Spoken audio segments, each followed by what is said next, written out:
In 1978, a Wyoming rancher survived 3 days stranded in a blizzard with nothing but a coffee can, a candle, and a chocolate bar. The state trooper who found him said that $2 setup did what no survival kit ever could. Today, companies sell you $500 emergency car kits stuffed with gear you will never touch.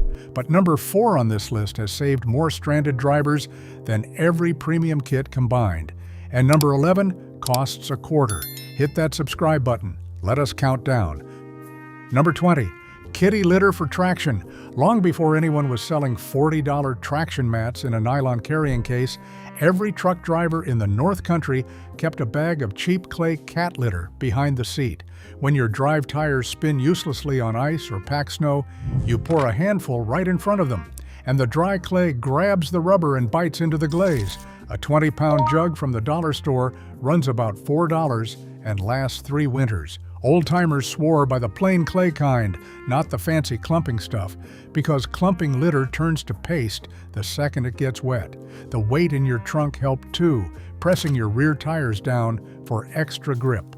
Truckers in Minnesota and the Dakotas learned this in the 50s and never stopped.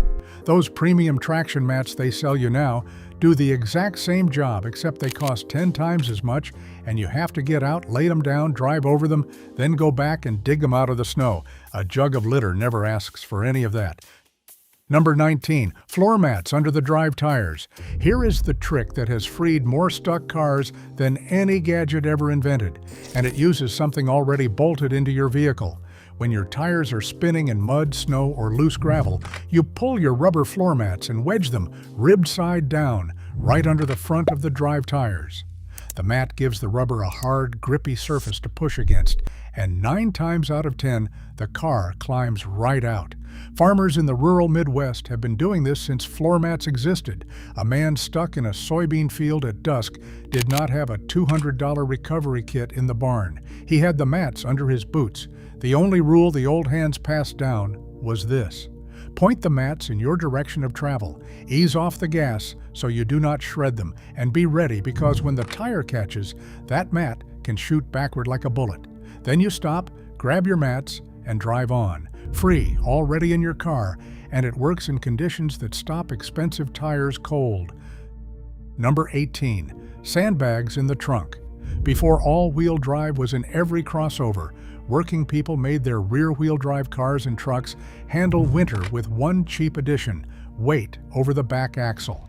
2 or 3 40-pound bags of sand or tube sand, the kind you buy at any hardware store for about $4 a bag, went into the trunk or the truck bed the first week of November and stayed there until spring. That weight pressed the drive tires into the road, and suddenly a light rear end that used to fishtail at every stop sign was planted and stable. There was a second reason the old-timers used sand instead of just any weight. If you got truly stuck, you cut the bag open and spread it under the tires for instant traction. It did double duty. Detroit assembly line workers, rural mail carriers, anyone who had to be somewhere at 6 in the morning, no matter what fell out of the sky, they all knew this. Modern drivers spend thousands upgrading to AWD for the exact stability a $4 bag of sand delivers. Nobody sells you sand in a commercial. There is no margin in it. Number 17, the cardboard everything tool. A flattened cardboard box is the single most useful survival item you can throw in your trunk, and it costs you nothing but the walk to the recycling bin. Stranded in the cold, you slide a big piece under you to break contact with the frozen ground while you work under the car, because the ground steals your body heat faster than the air ever will. You prop a sheet against the windows to block wind and hold warmth inside the cabin. You wedge it under a spinning tire for traction in a pinch. You write "Help" in big black letters and set it in the rear window. In summer, that same cardboard behind the windshield keeps your dash from turning into an oven. Truckers and traveling salesmen in the 60s kept a couple of broken-down boxes in the trunk as a matter of habit, the way you keep a spare.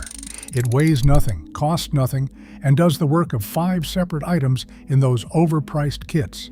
The people selling you a premium windshield sunshade for $29 are hoping you never figured out that an Amazon box does the same job.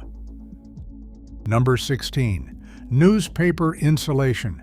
This one goes back to the men who rode the rails in the Depression and it can genuinely keep you alive. Newspaper is dead air trapped in paper, and dead air is exactly what insulation is. Stranded in a cold car with the engine off, you crumple newspaper loosely and stuff it under your shirt, around your torso, down your pant legs, inside your boots. Those layers of trapped air hold your body heat against you far better than a single thin jacket ever could. Hobos called it a Hoover blanket, and it got them through freezing boxcar nights. Your grandfather kept a stack of old papers in the garage for exactly this reason. A single Sunday edition, which cost a nickel back then, could insulate a grown man from ankle to neck. Those emergency kits sell you one crinkly mylar sheet the size of a dish towel and call it a survival blanket.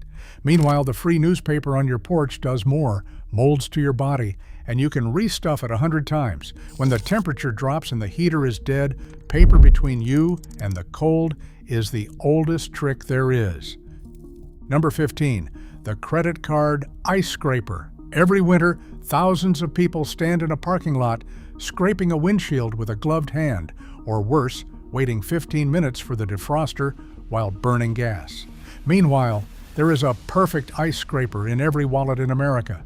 An old plastic gift card, an expired store card, or any stiff plastic rectangle held at a low angle shaves ice off glass in clean strips. The edge is stiff enough to bite the ice, but soft enough that it will never scratch the windshield the way a metal blade can.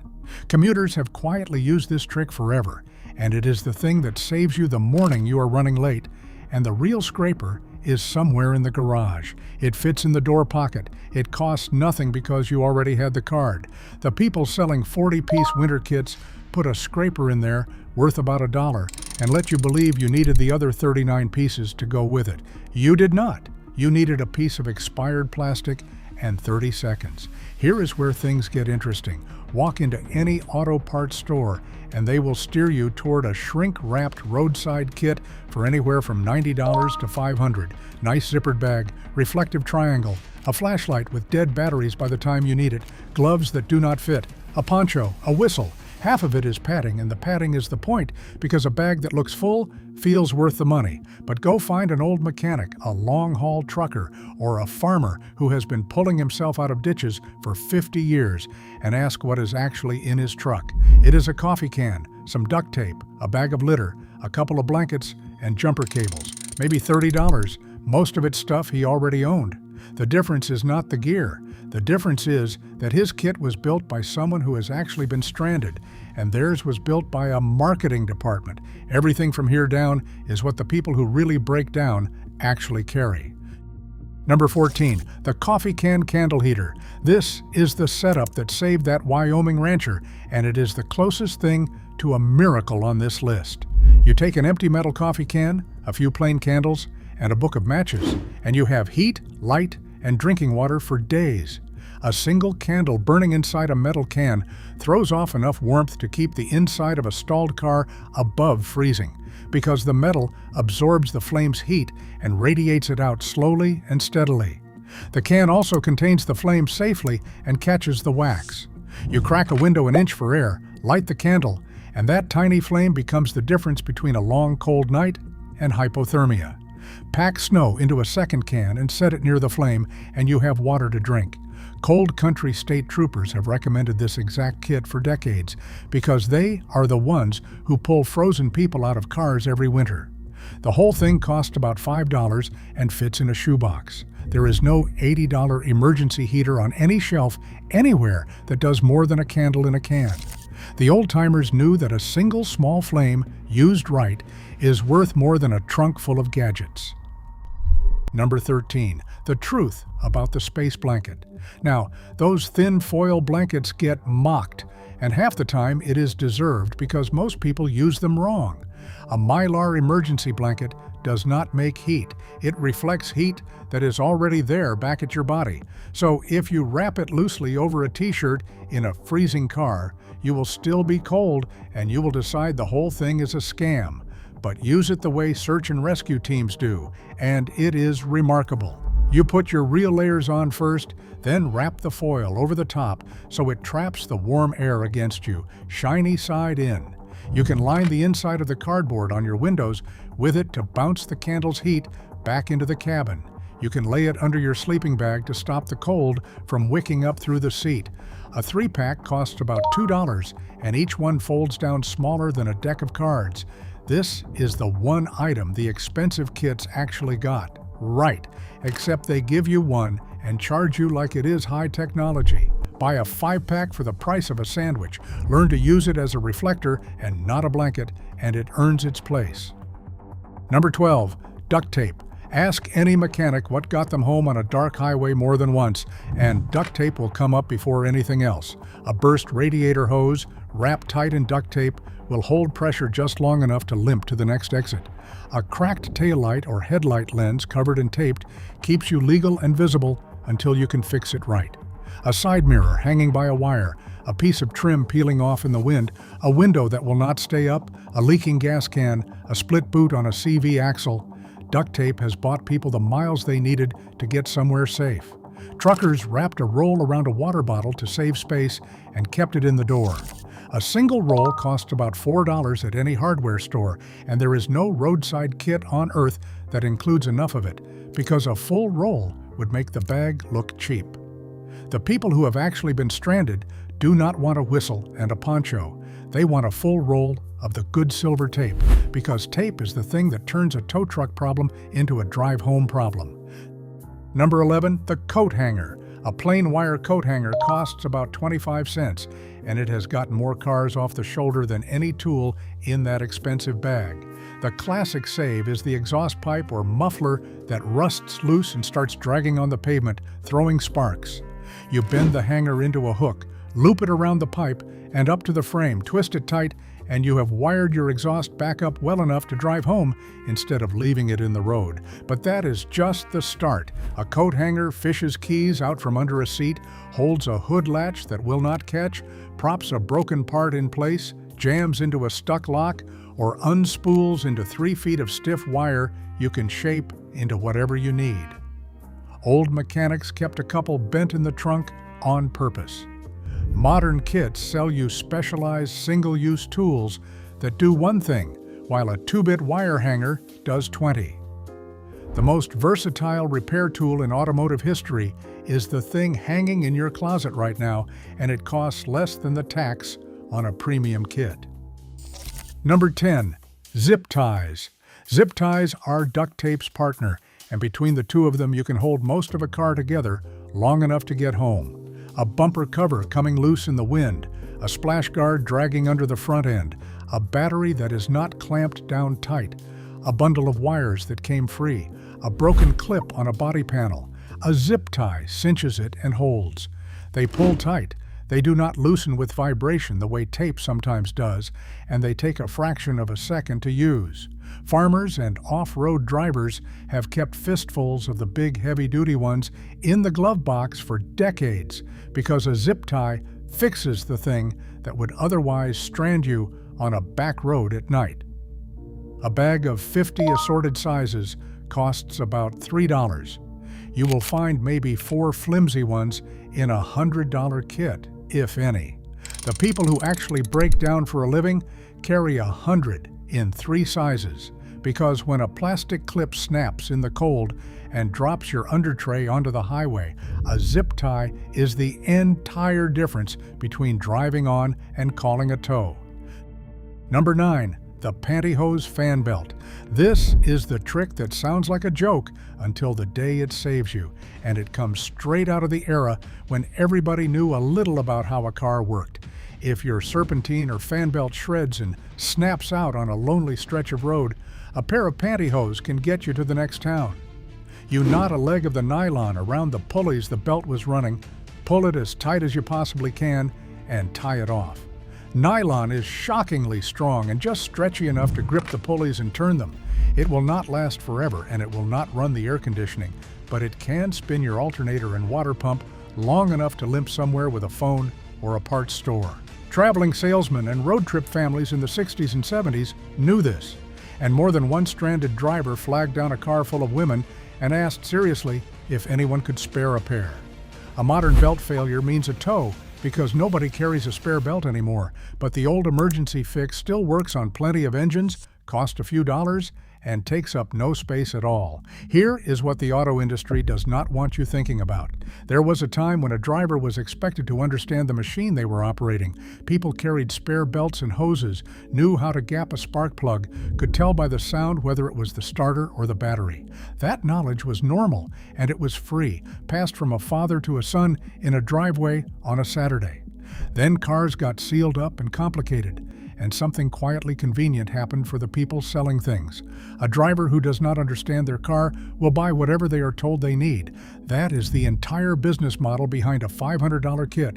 It sells the feeling of being prepared to a person who was never taught the 10 cheap things that actually keep you off the shoulder. The tricks on this list are not secret. They were common knowledge one generation ago. We did not lose them because they stopped working. We lost them because forgetting them turned out to be very profitable. Number 8, jumper cables and knowing how to use them. A dead battery is the single most common reason a car will not start, and it is completely free to fix if another vehicle is nearby. A decent set of jumper cables costs about $15 once and lasts 20 years, and it turns a stranger in a parking lot into your roadside assistance. The catch, and the reason this ranks where it does, is that the cables are only half of it. The other half is knowing the order. Red to the dead battery's positive post, red to the good battery's positive, black to the good battery's negative, and the last black clamp to bare metal on the dead car's engine, not the battery, to keep the spark away from the fumes. Old-timers drilled this into new drivers because getting it wrong could ruin an alternator or worse. That knowledge costs nothing, and it is worth more than the whole expensive kit combined. Yes, you can buy a lithium jump pack now for around $60, and it is genuinely worth it for someone who drives alone at night. But a $15 set of cables and the confidence to ask for 2 minutes of a stranger's time has started more dead cars than every battery pack ever sold. Number 7. The tire plug kit. Here is the one that pays for itself the first time you use it. A tire plug kit, a little bundle of sticky rubber strings, and 2 T-handle tools costs about $8 and lets you fix most punctures without ever taking the wheel off the car. You find the nail hole, pull the nail, ream the hole with one tool, push a plug through with the other, trim it flush, and air it back up. 10 minutes on the shoulder and you are driving on a repair that will often outlast the tire. Truckers and rural drivers have carried these forever because out where they live, a tow is an hour away and $150 minimum. The reason this beats the expensive kits is simple. Most premium kits do not include a real plug kit at all because it requires you to know a small skill, and skills do not photograph well on the box. They would rather sell you a can of tire sealant that gums up your valve stem and makes the tire shop charge extra to clean it out. $8, a little practice in your driveway, and a flat becomes a minor delay instead of a ruined afternoon. Number 6, nail polish for a windshield chip. A tiny rock chip in your windshield seems like nothing until a cold morning or a hard bump runs it into a crack that spreads across the whole glass and costs you a $500 replacement. The old fix is a bottle of clear nail polish, about $2 at any drugstore.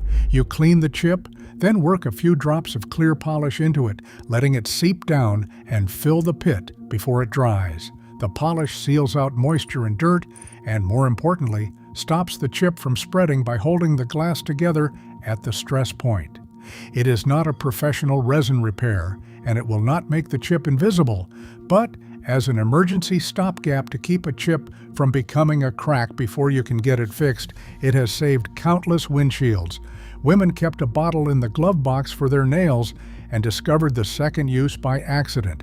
It weighs an ounce, costs less than a coffee, and heads off one of the most expensive small repairs a car can throw at you. No survival kit on any shelf includes it, because there is no money in telling you the fix was in the makeup drawer all along.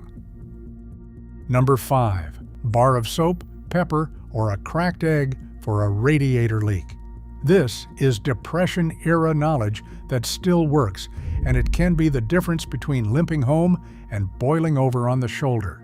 When a radiator or engine block develops a small leak and coolant is dribbling out, the old hands reached for whatever was in reach. A bar of plain soap, rubbed hard into the crack, softens against the hot metal and molds into the gap to seal a small weep long enough to get you to a mechanic.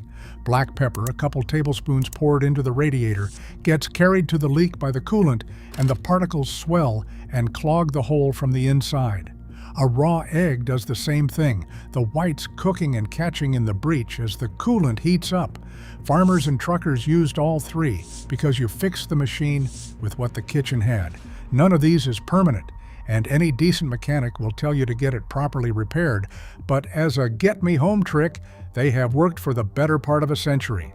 A leak that would strand you costs, in emergency terms, a bar of soap.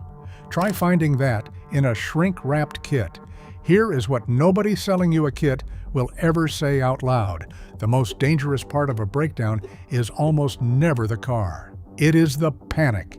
It is the healthy adult who breaks down in a snowstorm 2 miles from an exit, decides to walk for help, and is found the next morning frozen a 1/4 mile from a running car they should never have left. The gear matters, but the head matters more. Every trooper and tow operator will tell you the same short list. Get the car as far off the road as you can. Turn on your hazards. Stay inside, out of the wind and out of traffic. Run the engine for heat about 10 minutes an hour if it runs, and make sure your tailpipe is clear of snow so exhaust does not back up into the cabin. Call for help and then be patient. The people who die on the roadside are almost never the ones who sat still and waited. They are the ones who got out and started walking. No kit can save a person from a bad decision, and the best survival tool you own is the one that keeps you calm enough to make the boring, correct choice. That single habit outranks every gadget on this list, which is exactly why it is number 4. Number 4, stay with your vehicle. This is the one that has saved more stranded drivers than every premium kit ever sold. And it costs absolutely nothing because it is not a thing, it is a decision. Your car is a giant, brightly colored, insulated metal box that is far easier for rescuers to spot than a person on foot. And it blocks the wind, holds your heat, and keeps you off the road where traffic can hit you. A human walking a dark highway in a storm is nearly invisible and desperately exposed. A car with its hazards on is a beacon. Search and rescue crews say the same thing every winter. The people they lose are the ones who left the vehicle, and the people they find alive are the ones who stayed put and waited. Unless you can physically see safety, a lit building, a gas station, somewhere close and certain, you stay with the car.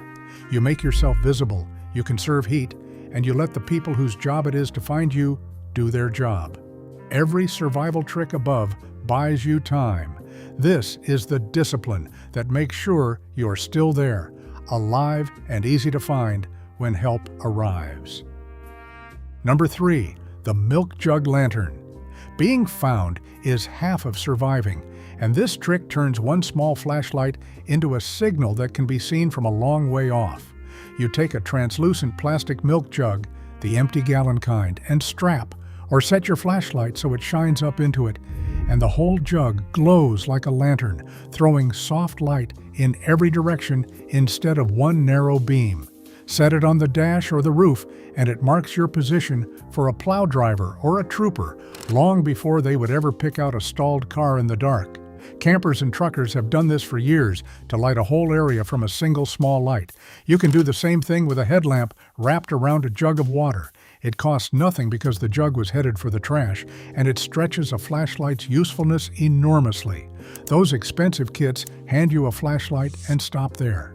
The people who have actually spent a night on the shoulder know that a beam nobody sees does not help you, and a glowing jug on your roof might be the thing that gets you noticed. Number 2, water and a box of calories. When it all comes down to it, surviving a long wait is about 2 things your body cannot do without, and neither one comes in a fancy package. A few bottles of water and a stash of high-calorie food kept in the car at all times will carry you through almost any delay. The old truckers kept it simple. A case of water and a box of granola bars, peanut butter crackers, hard candy, whatever does not freeze solid or go bad.